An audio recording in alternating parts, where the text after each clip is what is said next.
Welcome in, everybody, to another episode of Odds and Ends here on bet.NOLA.com, brought to you by Caesar Sportsbook with Devin Jackson and Taysom Hill's biggest fan, Jim Derry. I'm Zach Ewing, and we're set for I'm starting it already, man. We're set for a week, an hour of recapping the weekend. The Saints' historic win over the Bucs last night. I did say historic, and I'll explain that. 2 Monday games, one of which is just starting right now in Cleveland, and 2 Tuesday games in the NFL, plus college bowl season and everything else. We want to start by reminding you on this holiday week, if you want to have a Happy New Year, you can sign up for the Caesar Sportsbook app. You can do that now, NOLA.com/Caesars. A $100 bonus when mobile goes live. Mobile betting expected to go live sometime in January, and you can get that bonus for yourself now at NOLA.com/Caesars. So go ahead and do that, and we will talk plenty of Saints and Bucs. I'm going to let Jim have the floor for a minute later. But first, I do want to mention today's games. And real quick, we'll get to the game in Cleveland since it just did start. Raiders at Browns. And the Raiders, this game has flipped. It's jumped the fence twice now. When it was supposed to be Saturday originally, the Browns had all sorts of COVID problems. They went from being favored to being underdogs. Then they postponed it. The NFL postponed it to today. And the Browns were favored again, the thinking being they would at least get one of their quarterbacks back, either Baker Mayfield or Case Keenum. They didn't, and so now the Raiders are favored again. If it's me, I'm staying far away from this thing, and it's started now already. But Jim, how do you even bet a game like this? I bet it. I bet it after I found out about Nick Mullins. I waited till it got to +3, and I bet the Browns, and who still have Nick Chubb and a great defense, and Dearness Johnson, and playing against the team that's lost 5 of the last 6 games, and I have no problem with it. I don't think Mullins is that much of a downgrade from the other guys that we're going to play. I'm betting on the Browns running game, and I'm betting on a low scoring game, and I just don't think the Raiders are very good. Yeah, I mean, there are worse teams to be down to their third string quarterback, because you mentioned the running game is great in Cleveland. Defense is pretty good. And as far as third string quarterbacks go, I mean, Nick Mullins started a couple years ago. I mean, like, he's not, as a third string quarterback, he's about as good as you could hope for. Devin, what you looking for in this one? Honestly, I don't know. To be honest, I mean, it's a game just like slap in the middle of the day. Obviously, moved because of COVID. I'm kind of more intrigued than in the bowl game, but for the game, I think it's going to be a lot of running from both sides. The Raiders clearly don't trust Derek Carr throwing the football, and he's just, for whatever reason, he's continuing to revert back to kind of his old ways of not tagging down the field. So the Browns defense is really good, and I think they'll give them an opportunity to win this game. I could see the Browns very well winning this one and winning it convincingly. I think they have found a recipe for success, and the Raiders I think they're just trying to get to the offseason at this point.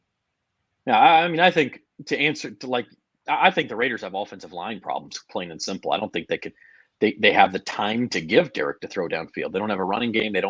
They've got problems on both. Their defensive line's okay. Their offensive line's a mess.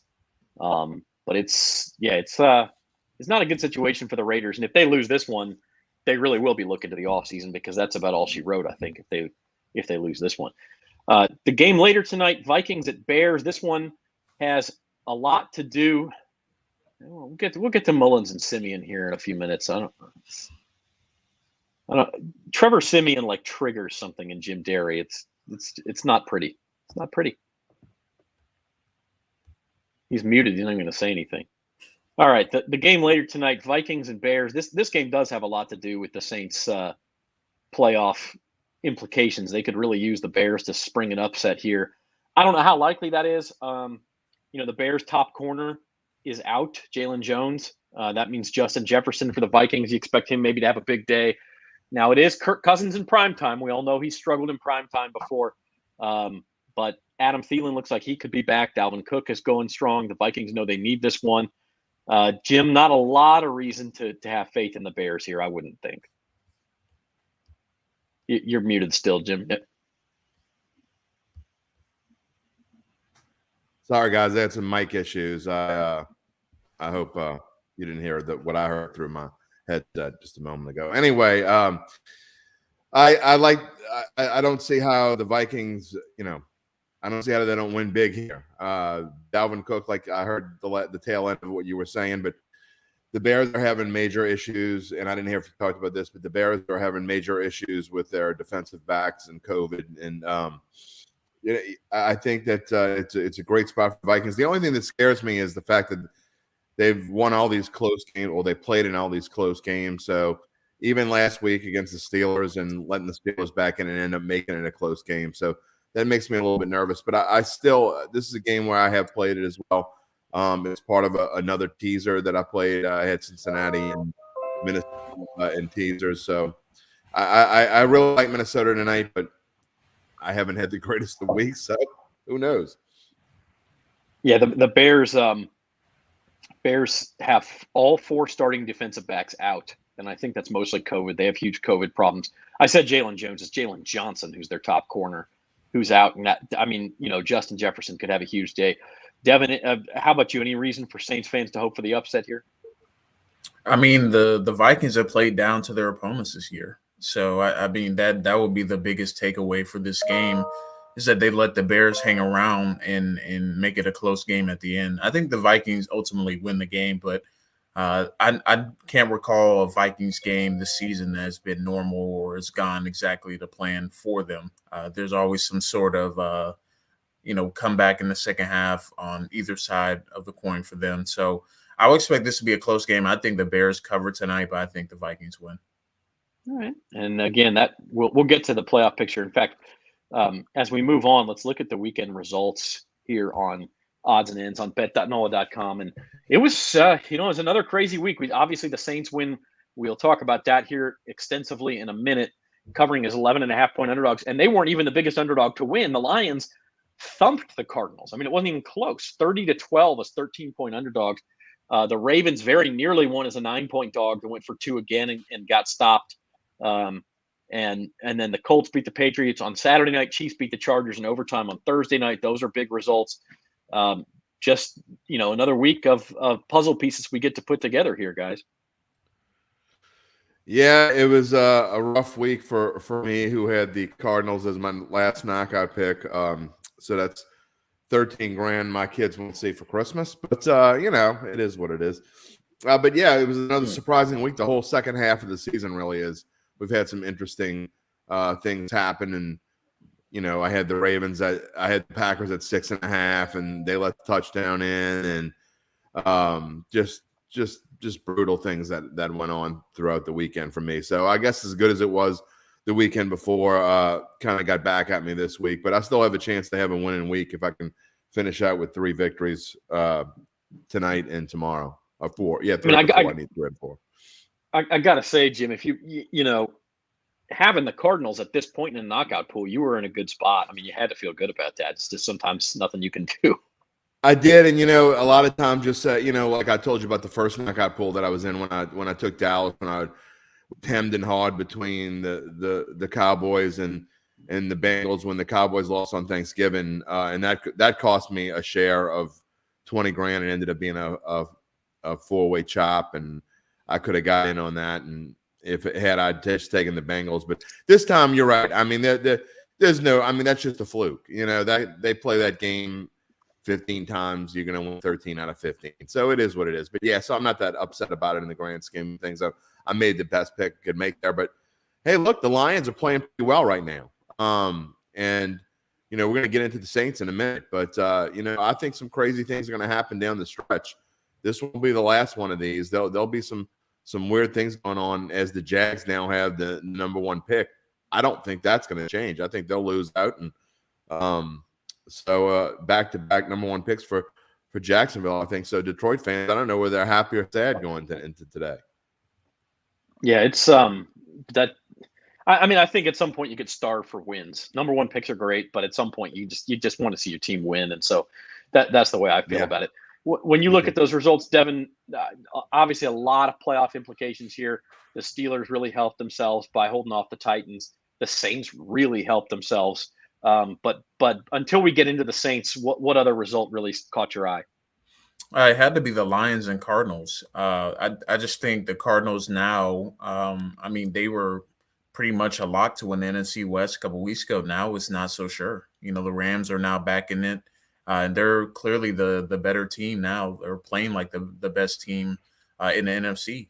And with the Bucs losing, you know, last night, I think the NFC continues to be wide open. And I've been pondering this take for a couple of weeks now, but I think this could be the year that a 5, 6, 7 seed from the NFC could make it to the Super Bowl, because it's all about who the matchups are, who you match up best with. And the Saints clearly match up really well with the Bucs, and you know, you look at some of the other teams on the board.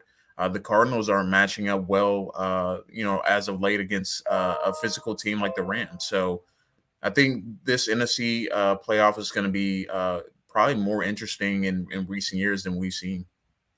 Yeah, and I mean, I agree with you, because you look at some of the teams that are going to be wild cards. The 49ers look dangerous. You know, if the Rams end up being a wild card, they're going to be dangerous, or the Cardinals. I don't know. You know, the Saints. It's a good enough segue to talk about the Saints, because I don't know if they have the goods to make a deep playoff run, just because they're so limited offensively. Now, if they could get healthy, and get both those tackles back, Armstead and Ramczyk, you know, maybe that's a little bit of a different story. But let's talk about that game last night. I mean, Jim, we'll start with you. You've been watching the Saints a long time. This had to remind you of some of those Bum Phillips games from the 80s, maybe some of the Jim Morgan. I mean, this was as dominant a defensive performance against a great offense. And I know they lost players last night to injury, the Bucs did, but that's still a great offense. Obviously, an all-time great quarterback. And the Saints just shut it down.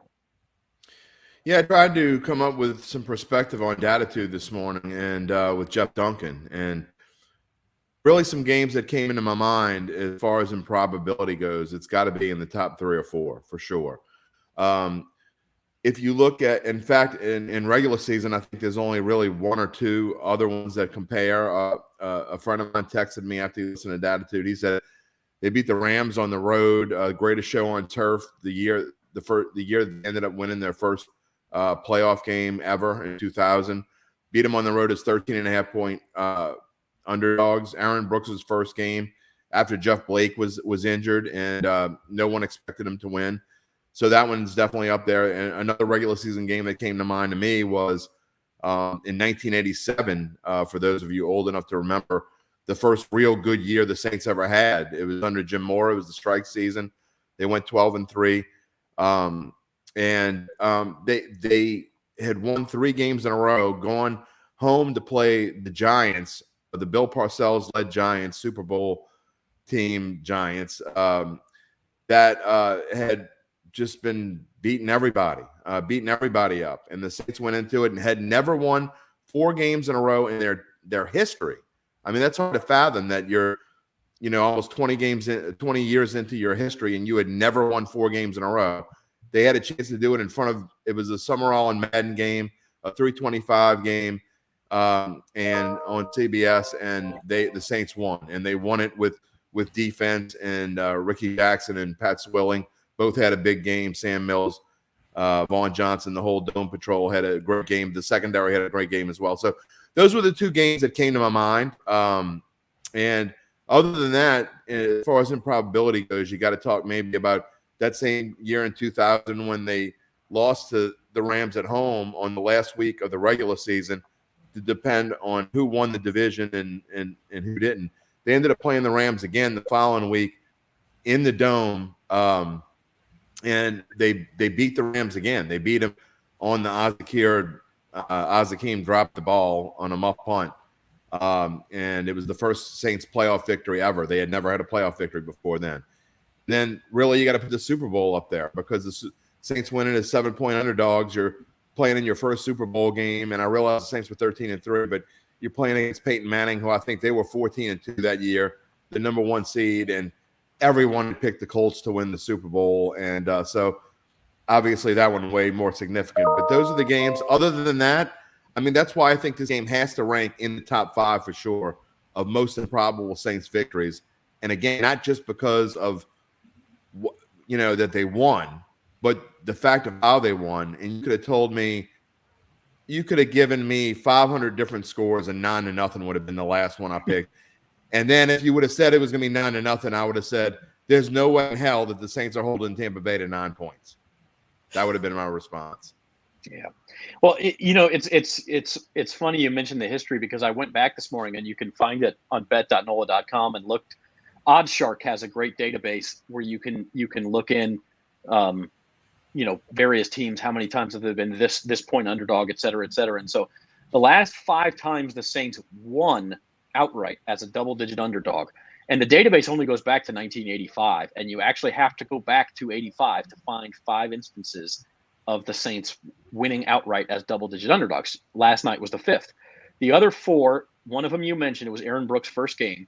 They were 13-point underdogs and beat the Rams. They also beat the Rams the next year in St. Louis in a game where they were down 24-6 at halftime, came back. That's right. Yeah. They were double-digit underdogs in that game. And then the other 2 instances were against the 49ers. One was in 95. Elvis Gerbach was starting for an injured Steve Young. Jerry Rice set the all-time receiving record in that game for a career, but the Saints won the game.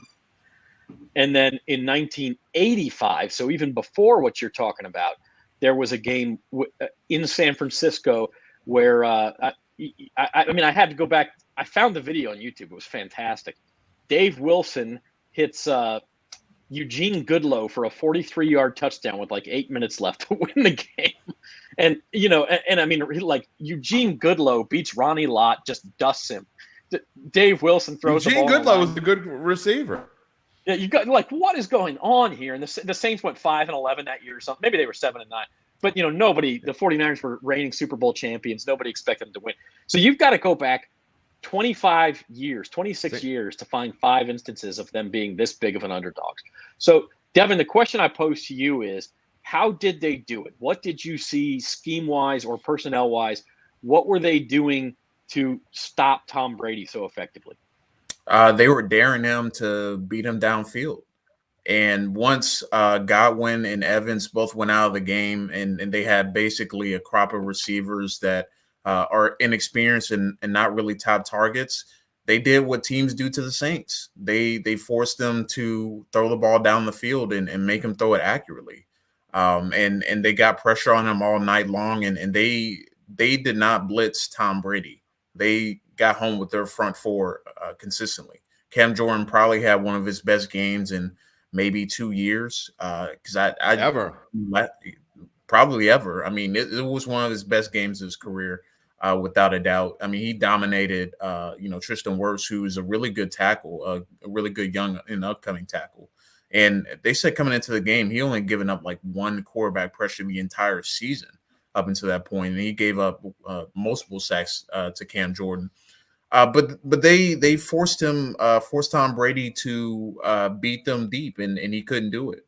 And I can't really explain, kind of the schematics point, because they weren't doing anything revolutionary. They were just challenging the receivers at the line of scrimmage. CJ Gardner-Johnson was once again in the middle of the action, being both, all in Tom Brady's face and challenging receivers at the line of scrimmage. Gronk didn't look like himself either, but I think he's mostly on the back end of his career. So the Saints were the more physical team from this first snap, and they set the tone, and it was clear that they were there to not only dominate but win the game. And the defense was, kind of hell-bent on, we'll do it ourselves, even if we don't score any touchdowns or even didn't get any points. Because I mean, this game, if it wasn't for Brett Maher, I mean, this game probably would have went to overtime and it did a tie, because neither team offensively did anything spectacular, but the defense played one of the best games I've seen in a long time. Yeah, how about Brett Maher, huh? In 3 field goals, and the Saints couldn't buy a field goal earlier in the season, and none of those was really a chip shot either. I mean, they were 9-0. By the way, 9-0 as a final score. As Ronnie Temple points out here, I kind of thought that would be a rare score in NFL history. If you follow the Twitter account Scoregami, where they keep track of whether a score has ever happened before, They tweeted out last night that was the 30th time in NFL history at a Yeah. 9-0 game. I wonder if a lot of those are like from the 40s when that was, you won games 9-0. I know you guys are young, but back in when I was in high school and in the day, I guess, in the 70s and back in the early 80s, it wasn't all that uncommon to see 10-0 and 13-0 and 13-3. I mean, it wasn't that uncommon. So I can imagine it would happen once a year or every other year back then, 9-0, 3 field goals. I mean, 8-0 would be a lot more strange than 9-0, I would think. But yeah, I mean, it doesn't happen much anymore. Shutouts don't happen that very often anymore. No. I mean, if you look back at that same year that I was talking about in '87, I don't know exactly how many shutouts they had, but they had more than one. And nowadays, multiple shutouts by any defense is very uncommon now. They just don't play ball the same way. So, yeah, I mean, you probably had over-unders back in the day, too, of low 30s if they even did that kind of stuff. Yeah. It's something you don't see very often with the rules. And that was one thing. The refs were letting them play, especially in the defensive backfield. And that's true for both sides, but they were letting them be physical. And that was clearly bothering Brady. And when you take away Mike Evans and Chris Godwin, like the Bucs didn't have last night, that changes things too. When you're asking third and fourth string wide receivers to beat this physical press coverage, and they just weren't able to do it. And so, that's and Gronk let one go through his hands, and they caught a couple of breaks, and that's what it takes to win a game like that. So it worked out. I want to move the conversation forward to the last 3 games now for the Saints, because this changes the equation. We talked about it on Thursday. Like, hey, if they lose this Bucs game, they really got to focus on the last 3. Count this one up as a loss. Let's see what they got to do. Well, now the equation has changed. But before we do that, there are 2 NFC games tomorrow night, both at 6:00. So let's talk about those games. The first one is the Washington football team in Philadelphia. This is obviously a huge game because both of these teams are 6-7. Assuming it doesn't end in a tie, one of them will be tied with the Saints at 7-7 for the final playoff spot, and it could be the Vikings too if they win tonight. The other one will fall a game off the pace. Now, the Saints have the tiebreaker with Washington. They do not have the tiebreaker with the Eagles. And so that's one half of this equation. The other half is these 2 teams play again in Washington in 2 weeks. And so if Washington, which has some super duper COVID problems of its own, if they get healthy by that time and they're at home, they may be the favorites in 2 weeks in this game. And I think the best case for the Saints guys is if they split these 2 games. Yeah, definitely. Go ahead, Devin. Yeah, I was going to say, yeah, definitely. And it's going to be tough for Washington to win tomorrow night. I mean, all the COVID issues, game gets moved. But, I mean, the Saints definitely will benefit from a Washington win here. Eagles they have been betting favorites all year long, so I'm not really surprised about the line. They love the Eagles, but there's just something about the Eagles to me that just feels like it's missing in terms of, them taking that next step and making the playoffs. We'll see what happens in the game on Tuesday night, but I wouldn't be surprised if Washington still found a way to win this one. This just feels like a prime letdown spot for the Eagles, losing games that they're supposed to win. Yeah, I don't necessarily disagree. I just think the Eagles are a better team. But yeah, it would be great if the Eagles, for Saints fans, if the Eagles lost one of the games, but they still have to play Dallas.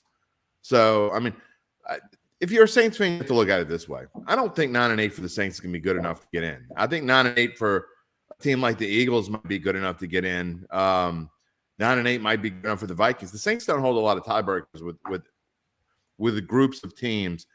If they get head-to-head with Washington, great. Then obviously they win that. That's probably not going to happen. But the Saints need to look at it as they need to go 10-7 to get in the playoffs. We talked. Jeff Duncan thinks they can get in at 9-8. I don't. I think they need to go 10-7. Looking at how everything is shaping out, because somebody's going to go. Somebody you don't want to go 9-8 is going to go 9-8, and it's not that hard, really, for the Eagles to do. Especially, I think they're going to beat Washington twice personally. So you don't want it to come down to that. And even if you go 10-7, I mean, if the Eagles were to win out, and Frisco were to win, 2 of their last 3, the Saints are not going to get in at 10-7 either. So, I mean, they're not a sure thing to get in at 10-7. So I really think they have to win out. And to me, it all comes down to Monday night because I think they'll win their last two. Assuming that they win this week, if they can win this week and get to where the last two are relevant, I think they'll win them. If they don't win this week, then it doesn't matter anyway. We'll see what happens. But they got to win this week. I just think they have to. They can't fall behind and then try to catch up with just 2 games left.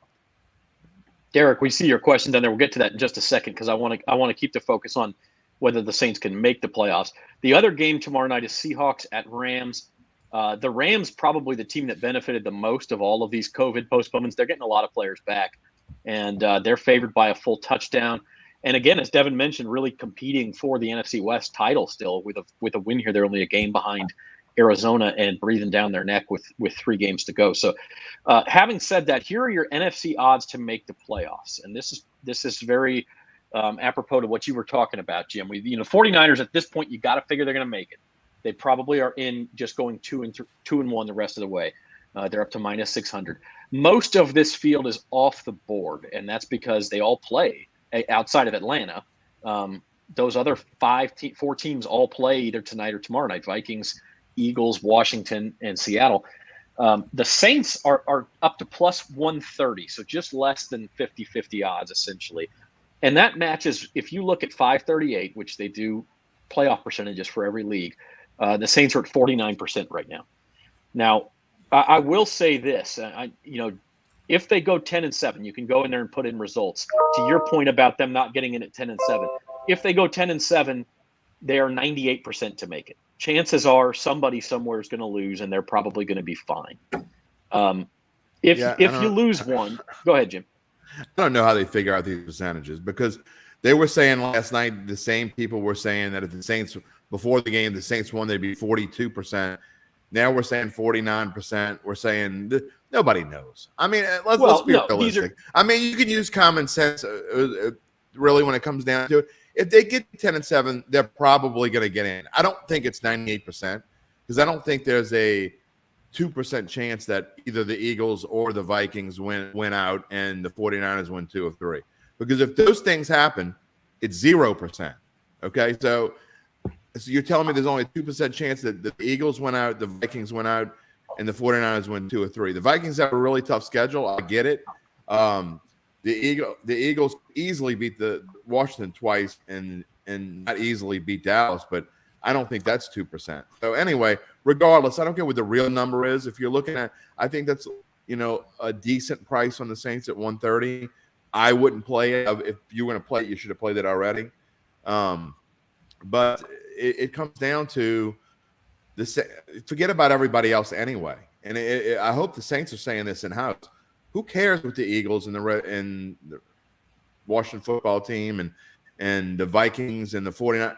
Don't think about what they're all doing. Don't look at that stuff until you go into really the last week. I mean, you got to take care of your own business. If you don't beat the Dolphins, none of this matters. So that's what everybody should be focused on. No, you're right. I mean, and the team can't sit here and look at percentages and all that jazz. That's for us to do, and that's why we're doing it. But the second half of my point there was, if the Saints do go 9-8, obviously the percentage drops down quite a bit. And again, you're right. NBC's got their odds. New York Times has its odds. 538 has its odds. ESPN has its odds. Like, everybody's got different percentages for who's going to win what game. So these are all abstract figures, right? But the second half of my point was, if they are going to go 2-1, it's much better for the Saints to lose the Miami game because it's not a conference game and it's not a division game. So from that perspective, the tiebreakers will be helped by beating Carolina and Atlanta. It's going to help them in more tiebreakers, and that plays out. Like, if you play that game on the little 538 website, they're in this about between 55 and 60% to make the playoffs if they go 2-1 with a loss to Miami. If they go 2-1 with a win over Miami, that drops down to like the 45% range. It's not a big difference, but there is a difference there in the tiebreaker. So, it's one of those things where, yes, the Saints should just try to win all 3. I think that's obvious to say right now. But if they can, if you get to pick and choose, Carolina, they'll probably be favored by the most points. They'll be favored by 4 or 5 points, I would think, against Carolina at this point. And then Atlanta, That game It'll may be be a more than pick. that. The Carolina game, they'll be more than 4-point favorites. Again, that'll be close to a touchdown. The way Carolina's playing in the dome right now, with the way if Carolina loses again this week and goes to 5-10, that'll be 6 or 7 points. Here's one that I'll throw out there. What does the dome mean? They're 1-4 in the dome. They haven't played that well in the dome. I guess don't look at it that way. Yeah, they don't. I don't think that gets factored in at this point. I think you look at the dome as a over the long haul type thing, and it's certain. It's one of the few stadiums I think. Look, and Sharps talk about it all the time. Home field advantage doesn't mean nearly as much as it did even 5 or 10 years ago, but I think there are certain stadiums that it does mean something. Kansas City, Seattle, and Seattle hasn't played that well at home either, but they still get a home field advantage. So I think that the Saints, regardless that you're right, they haven't played well at home, but I don't think that's going to factor into what the spread will be. No, I mean, no, but to the larger point, home field advantage is dropping. It's probably worth 2 points, 2.5 points. So I don't know. We'll see what that line is. It also depends on how the teams play this week. But yeah, it used to be 3 or 3.5. Yeah, Devin, as you look at it, how do you handicap the Saints' chances? And we'll get to Derek's question right after this. I think it helps that 2 of their last 3 games are at home. And I know we just talked about home field advantage, but just thinking about like all the traveling they've done this season, all the things they've had to do in the games that they've won on the road. I think it kind of helps build momentum that they won their last 2 games on the road. Now they come back home and give that little energy, little boost for this team. Monday night games in New Orleans, they definitely mean something. You know, I know, thinking back in recent years, they lost to the Packers last year, but whenever they play in prime time, they look like a different team. They're going to get Sean Payton hopefully back this week as well from COVID protocols, assuming everything goes well. So it's going to be a little bit more, I think, sense of urgency when they're playing at home. And they have losses to like the Giants and the Falcons earlier this season. But I think, having this Monday night game here in New Orleans, I think is going to be important for them going forward. And then also them losing to the Carolina Panthers and Falcons earlier this year, I think that helps motivation wise too. They want to beat their division rivals in a given season, and to go 0-2 against one of those teams, it would sting pretty badly for this team. So I think when you look at their last 3 games compared to some of the other teams, I think it's a favorable schedule because of the setup of the schedule and how they're playing right now. Their defense is playing like one of the best in the league right now. So I think, going to this Monday night game, it's going to be important, obviously, for them to get things going offensively, but I think they're in a good spot right now. All right, Derek's question is if the Saints should make it to the playoffs because Taysom is more of a rushing threat, Trevor more efficient in the passing game, does it make sense to go with both QBs? I first of all, whether they should do it or not, my answer is I don't think Sean Payton would do it. I mean, he showed it last year when Jameis Winston came in for Drew Brees when he got hurt because that was the game plan. They had a passing quarterback game plan. Then he went to Taysom Hill because they wanted a different game plan. I don't think he's going to have 2 different style quarterbacks in the same game. Whether they should do it, I'll let Jim answer that. It doesn't matter what we think. There's no way in hell that Sean Payton would ever do that. So you could talk about it on social media all you want to. Taysom Hill is the quarterback of this team for the rest of the year, no matter what happens, unless he gets hurt. Again, social media can debate and say he stinks, and Zach Ewing can make all the jokes he wants and call him whatever he wants. He's by far the best quarterback on this roster, whether anyone likes it or not. He's going to be the quarterback for the rest of the year, however many games, whether they play 3 games, 4 games, 5 games, or however many games they play. Taysom Hill is going to be the quarterback. So go ahead and make jokes all you want. He had a better passer rating than Tom Brady last night. Trevor Siemian's 0-4 as a starting quarterback. Taysom Hill's 2-1. He's going to be the quarterback the rest of the way. And if you want the Saints to go to the playoffs, you want Taysom Hill to be the quarterback. So if you want to be 10-7, you want Taysom Hill to be 5-1 as a starter, and you can continue to make jokes into the offseason. He won't be the starting quarterback on September the 5th, 2022, whenever opening day is, whatever week that is, whatever Sunday that is. It won't matter. They're going to find another quarterback in the offseason. It's either going to be Jameis Winston, Russell Wilson, or someone else. It will not be Taysom Hill, and Trevor Siemian will probably never be on a football roster again after the season's over. Wow.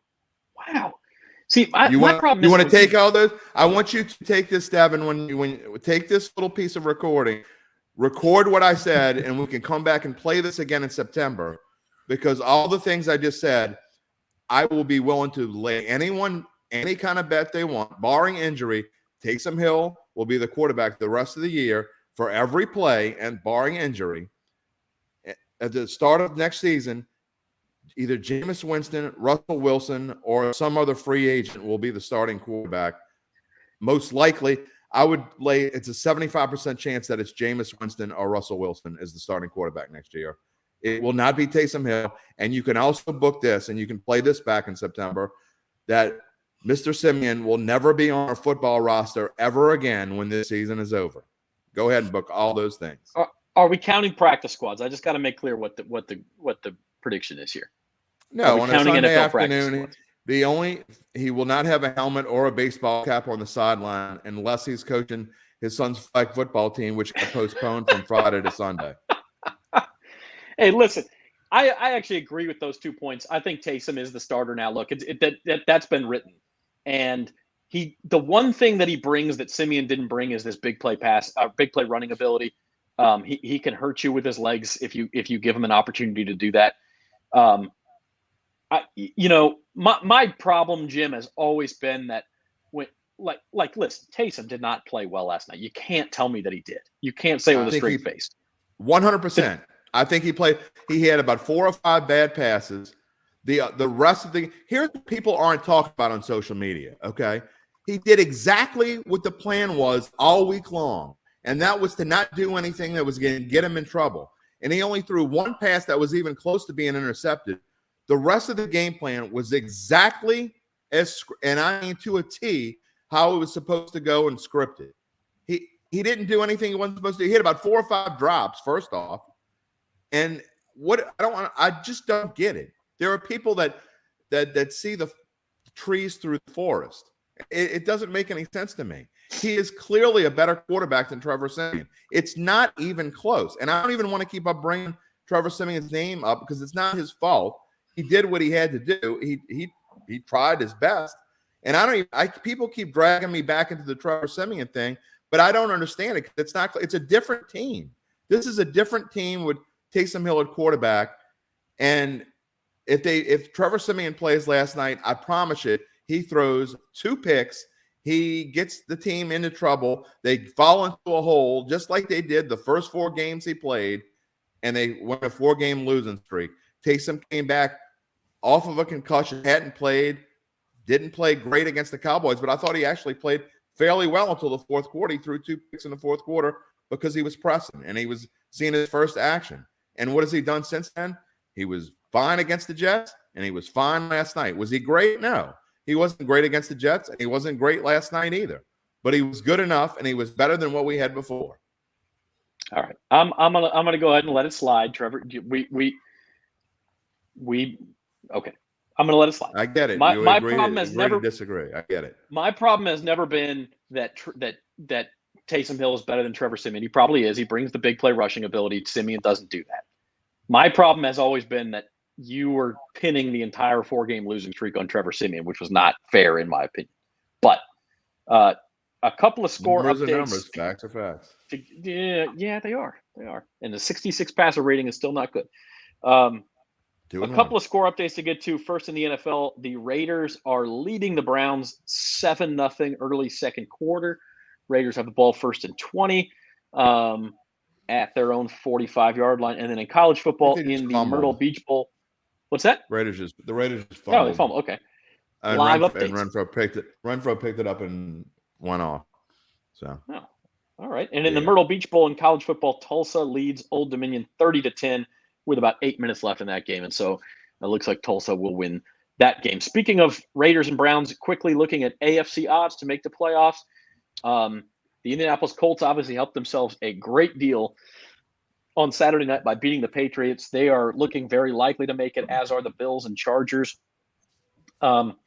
If you let those 3 teams in, there are only 2 more spots, and that includes the Ravens, who, by the way, went from minus 300 to just minus 105 to make the playoffs. And part of that may have to do with the loss. Part of it also may have to do with the fact that Lamar Jackson is not healthy, although Brett Hundley played pretty well, I thought. Yeah, he did. I thought he played very well. But there I'm not totally sure. know, that minus 105 may be some value there. I was going to save this for Thursday, but how about those analytics? I mean, you go for it on 4th down early instead of kicking a field goal. And who knows when you're going to need that field goal. Oh, they needed it at the end of the game. Oh, they went for 2 again. Oh, they didn't get it again. You're 2 for 8 in 2-point conversions. But yet, Mr. Analytics, John Harbaugh, thinks that analytics they had a better proposition of winning that game with a 2-point conversion they did going into overtime. He's 2 for 8. So let me get this straight. He thinks if his team goes into overtime, they've got less than a 25% chance of winning. Okay, well, that says a lot about what you think about your team. Well, okay. Number one, you just told me to look at the long haul, so you can't just look at a sample size of 8. You got to look at the long haul. Sample size is the season. That's a season. But you don't need a sample size in a season. Yes, you do. It's a season. If the sample size of the season is just 8, you're going to need more sample. Well, they play 17 games. How much of a sample size do you want? Well, this is Jim Derry proving he doesn't understand analytics. So no, right. I don't understand it because now we understand where it comes from. Right, you're right. It doesn't make sense. You went for it twice, and instead of giving, there's no way you can tell me that. I didn't mind it as much last night as I did against the Pittsburgh game. Pittsburgh game made 0 sense. The Aaron Rodgers factor is huge here. I mean, if you lose that coin toss, you're giving the ball to Aaron Rodgers, and the game's probably over. I mean, let's face it. So I don't have as much a problem with that one, but it goes to show that just because a card says it's 53%, well, it's really not 53%. It may be. I don't even know where they get 53% from, because that's what I hear. You got a 53% chance making a 2-point conversion, because 2-point conversions are not made 53% of the time. So I don't know where that comes from and what sample size that comes from. But I know this. The Ravens can't make a 2-point conversion, and yet they still think there's a better chance of getting that than going into overtime when they had all the momentum. I still would have kicked extra point. Again, I don't have as much a problem as you talk about the Aaron Rodgers factor. I agree with that. I still would have kicked extra point. But it goes to show you keep doing the same things over and over again and expecting different results. And all I've been hearing all year long on these 4th downs, things like this, it makes sense to go for it on 4th and 3 from your own 37 because you've got a 56% chance of making it, or a 62%. Yeah, and if you don't get it, you got about an 80% chance of the other team scoring. So kick the football. I mean, but we're going into this whole, and you notice what happened last night, what Dennis Allen did, 4th and 2. I actually thought they should have gone for it in that position when they kicked the field goal. I was kind of hoping they would go for it because I thought the Saints had momentum, but it turned out it was the right decision to kick the field goal. So old school football and old school thinking still works. Who knew? The 2-point conversion rate is, I think, 49% over the last 3 seasons. But you've also got to factor in that an extra point is not 100% either. It's about 93%. So okay, the 49%. Oh, you got Justin Tucker. It's 99.8%.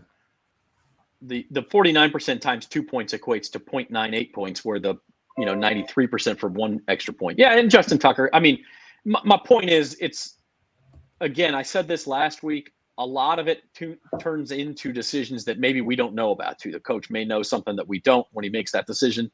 And sometimes, look, they just make bad choices. Last night, Harbaugh basically said, he said that I wanted to go win the game there. He didn't say anything about it, any other decisions or anything like that. He even talked about the card and analytics. He brought that into it. And then he realized he was talking about it and he backed off of it. And if they make it, we're talking about him as gutsy and a hero and the coach of the week. And if Brett Maher misses a field goal last night, the Bucs probably win the football game. So we can say if all night long. All right. Back to the AFC odds. Devin, what sticks out to you on this list? Bengals have gone to minus money as well. It's the AFC North is a mess. I think that's That's what you can take away from this. I mean, they got three names on this list. The Browns, I mean, they're not completely out of it, but they're They still, were off. I didn't put them on here because the line was off, yeah, by the way, since they're playing yeah, right now. yeah, they're playing now, but they're not even completely out of it. So there's a lot of different ways this could go, and I think it really comes down to the Bengals and Ravens and what they do over the next couple of weeks, and I think that'll kind of lend its hand to this playoff picture, because I think the Colts are they have a pretty good chance of making it at this point. They're playing really good football. They remind me a lot of the Titans from a couple years ago when they had that running game going with Derrick Henry. This year, instead, it's Jonathan Taylor. Carson Wentz doesn't really have to do a whole bunch for them to win games. The defense is playing fantastic. So they could be this year's Tennessee Titans, where they make a deep playoff run because they have good pieces around them and have a really good, solid core. So I think the one that sticks out to me in the wild card is probably the Dolphins. They've won 6 straight now. They put themselves in a hole, start 1-6, but now they still a miracle, and they're going to need a lot of things to go their way to make the playoffs.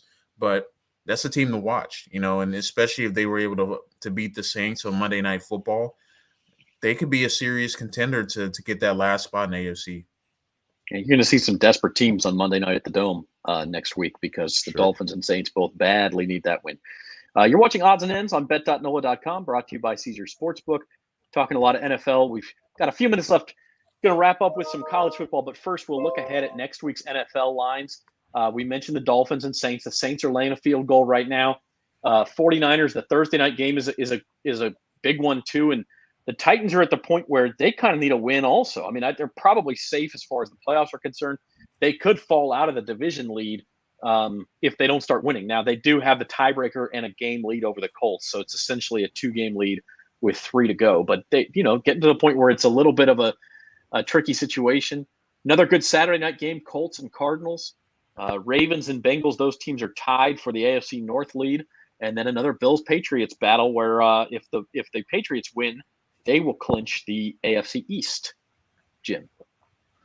Yeah, it really is an interesting weekend. And, I mean, obviously the one that sticks out to me is Colts and Cardinals. I mean, 2 teams going in opposite directions.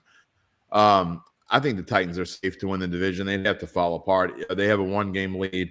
The schedule is not that tough. The 49ers is clearly the toughest game on their schedule. Besides that, they also have to play Miami. But if the Saints were to beat Miami, then what is Miami going to be playing for? We'll see. And then they finish up with the Texans. So, but yeah, I mean, the Colts are going to be one of those teams, like Devin said, you're not going to want to really play in the playoffs. And I don't know what to make of this Cardinals team. I know the last few times they've been in this position and they played to where they've had, they started out super hot. They've kind of faltered. And I know that one team 20 years ago doesn't have anything to do with the next one, but it's kind of a team history thing. And they're kind of repeating it. And I think the Rams are the best team in the division. So there are lots of interesting lines as we go forward. And that's one thing I love about this 18-week schedule is I think it's going to come down to the wire, especially with the 7 teams now.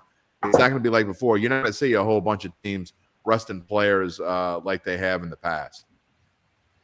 Devin, those 2 Sunday games on there, Bengals going for the season sweep over the Ravens, Patriots going for the season sweep over the Bills. They would basically decide those 2 divisions. Do you see the home favorites winning there and putting the divisions to bed? I actually don't see. I think both home favorites lose. I think that the Ravens are getting to a point now where they. I mean, it's amazing to me that the Ravens were even competitive yesterday. I did not expect them to really come down to the wire, and they found ways to climb themselves back into games. So, it's a tough one, but I can't see the Bills losing to the Patriots twice this year. The Patriots, to me, I think about that midway point of the season, that's where they kind of hit their peak, and I really think they're still gonna find a way to make the playoffs. But I just feel like the Bills are gonna make a late push here, and I still haven't given up on them. I think they still have a chance to win the division, and I could see them going in Foxborough and pulling out that game. And same with the Ravens. Ravens got beat down pretty badly by the Bengals earlier this season. I just don't see that repeating, and I think the Ravens find a way to win as well. So I'm on the Ravens and Bills this weekend. Also, a lot of these games, if you look at them, like the 49ers, Titans, Dolphins, Saints, 3-4 weeks ago, these did not look like great games. 49ers were kind of a mess. Saints, Dolphins, both a mess. Now they're games that are deciding the playoff picture. So the NFL, they found a way to, the scheduling didn't look great a couple of weeks ago, but things are starting to find a way to look good. And all of these games have playoff interest in it. And when you let 7 of 16 in each conference, it becomes difficult to eliminate teams. I think as of right now, this could change in the next couple of nights, but as of right now, only 4 teams are eliminated from the playoffs: Lions, Jaguars, Texans, and Jets. So everybody else, the other 28 teams, all have a pulse as of right now. Hey, before we go on odds and ends, let's check in with college football. We're still sort of waiting for the bowl season to really kick into high gear, but we did have a 6-pack of games on Saturday. Here are the results. A lot of underdogs covering, a lot of underdogs winning outright. The one exception to that was the Raging Cajuns, who looked for all the world like they were in trouble after 3 quarters. Marshall was kind of running it down their throat. UL found another gear in that fourth quarter, Devin, and just thumped Marshall in the fourth quarter. Yeah, it was a theme of Marshall's season. There were several games this year they were up by double digits or had control of a game, and they ended up losing the game. So UL continues to find ways to win, and Saturday night was no exception. And look at some of these other things. Y'all were right about UAB and BYU. BYU did not come to play well at all in Shreveport. And we talked about some of the bold motivations. BYU did not come to play that game. And also they didn't start their usual starting quarterback, which I'm not sure what happened there. So that was a surprise of the weekend. I knew UTEP would play pretty well, and they were able to cover that large spread. Fresno ended up winning, but definitely a surprise of the weekend for me was UAB BYU. I didn't see that one coming. And Devin, you also called Utah State winning outright over Oregon State. Jim, any thoughts on these ones? It was pretty much what I thought it'd be. I'm glad that a few of them were competitive and they were close to the spreads, and we could follow with what we were doing with our bowl picks, and people should take a look at our bowl pick'ems because we had a bad first day, but I think the Saturday, for the most part, we all did fairly well. We were all on the winning side of the money of the calling them bowl bucks. We had good days on Saturday. Today's kind of a nothing day, but to me, it doesn't really get interested until after Christmas. So, I'm looking forward to those games for sure when the big boys start playing. But I'm just having trouble getting into Old Dominion and Tulsa and stuff like that. Yeah, it's you got to be a big college football fan or a true degen or both to get into this one. Score. By the way, Old Dominion did score. Speaking of degen, so it's 30-17 Tulsa. 5 minutes to go. If ODU could get the ball back and score, they could cover the spread. It's I think 9.5 points. So yeah, but Devin loses the under. So Devin doesn't want that. He don't want that. The under. I want the under. One more touchdown beats the under. 5.5 left, so we'll see what happens. Check out bet.nola.com every day for our bowl picks. And here's the schedule going ahead. This is not quite every game, but it's almost every game. The schedule slows down a little bit here through Christmas. The first 2 SEC teams to play: Missouri plays Army on Wednesday in the Armed Forces Bowl, and then Florida plays UCF on Thursday in the Gasparilla Bowl. Yeah, baby. Yeah, it's holiday action. What is a Gasparilla, by the way? I have no idea. I'm being dead serious. I know what sarsaparilla is. Okay, I don't. That's something. I know that doesn't answer your question. Yeah, it's like a root beer drink, right? A sarsaparilla, I think. I don't know. Gasparilla. Gasparilla. The name comes. Google tells me the name comes from the legendary pirate Jose Gaspar, last of the Buccaneers. Jose. There you go. Okay. There you go. Well, okay. Well, and is that in Tampa? Devin, it is in Tampa. Devin, can you drop some actual football knowledge on us from these games? Well, I think the best one on this list will be UTSA San Diego State. I think it's pretty 2 evenly matched teams. Both kind of different styles and kind of that clashing styles that go either way in these bowl games. But that should probably be the best one of the weekend. UTSA will be without their top running back, though, and I believe their top corner. So that might skew the game just a bit. And then probably the other one that might be worth looking at is Memphis and Hawaii and the Hawaii Bowl, because it's going to be a lot of points scored in that one. It's not going to be a lot of defense played. So if you want points and you want an entertaining game, that's probably the one to watch. If you're going to watch college football on Christmas Eve, mediocre college football on Christmas Eve, it better be entertaining, baby. Oof, man. Well, I'm the only one I'm really kind of interested in is I am a little intrigued to see how Florida reacts now that Dan Mullen's gone a little bit. So we'll see how they, if they play Florida football, if they play like they played in the early part of the season, they should win easily over Central Florida. We don't know if they're going to do that or not. So that one is a little bit intriguing. But again, everything really picks up after Christmas. It really gets going, and then I will be interested. Yeah, and we'll talk about it next Monday, but next Tuesday is the first full day of bowl games, and you got Mississippi State, Texas Tech, you got Houston and Auburn, you got NC State and UCLA, and you got some good teams playing a week from tomorrow. So that's when it really kicks off, and then every single day you got stuff. So that's the week ahead, and that's the week that was. This has been Odds and Ends. Final thoughts from you, Devin. I'm excited to get more bowl games this week. It's we get something to watch on TV.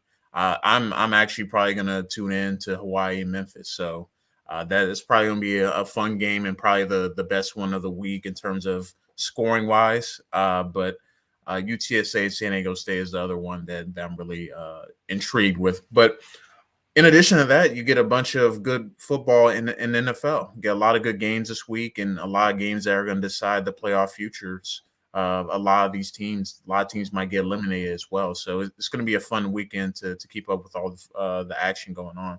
Plus NBA basketball in the mix as well. So there's a lot going on sports-wise this weekend. Yeah, Christmas Day will be a great day actually. It's not always, but between the NBA and NFL and a college bowl game, it'll be a good Saturday. Jim? Well, I'm interested to see how much COVID is going to wreck this next week of the NFL. It's far from gone. We're seeing what it's doing to the NBA, what it's doing. The NHL is not playing games across borders. It's gonna be a part of the season for football for the rest of the year. And I got lucky and had a bye last week in fantasy football, but I'm hoping it doesn't affect any of my players for this week. Austin Eckler's not on my team, but Austin Eckler's got COVID now. Don't know if he's going to play, but that's just the first of many dominoes that are going to fall as we go along through this week. And so is it going to keep affecting schedules? Are they going to have to keep moving game to Tuesdays? How is it going to affect the playoffs? All of those things are in mind, and I think it's something that we certainly need to keep a close eye on going forward. Yeah, and the NFL did change its rules to where vaccinated players can get back easier now, especially if they're asymptomatic, just need one negative test. So I think that's the boat that Austin Eckler's in. We'll see how that changes things. I really don't think there's going to be very many more postponements. Now that they changed the rules, I think the NFL is going to say it's easier to get your vaccinated players back. If you have unvaccinated players and you don't get them back, that's on you. And we're going ahead, and if that means you're using 40 guys off the street, that's what that means. And having said that, by the way, go ahead. I also think you need to get a light in your room, by the way. Well, that was my segue, is that I actually have the light on in here and it's still dark, but I will be returning to the office tomorrow. I'm all recovered from my flu and everything. I just took one more day to make sure I wasn't still contagious, but we'll be good to go. I'll be in the studio with the lights tomorrow, and yeah, it's getting dark at 5 o'clock and I'm in a dark room, and it makes me feel sleepy. So Odds and Ends brought to you by Caesar Sportsbook here on bet.nola.com. For Devin and Jim, I'm Zach. Have a good one, everybody.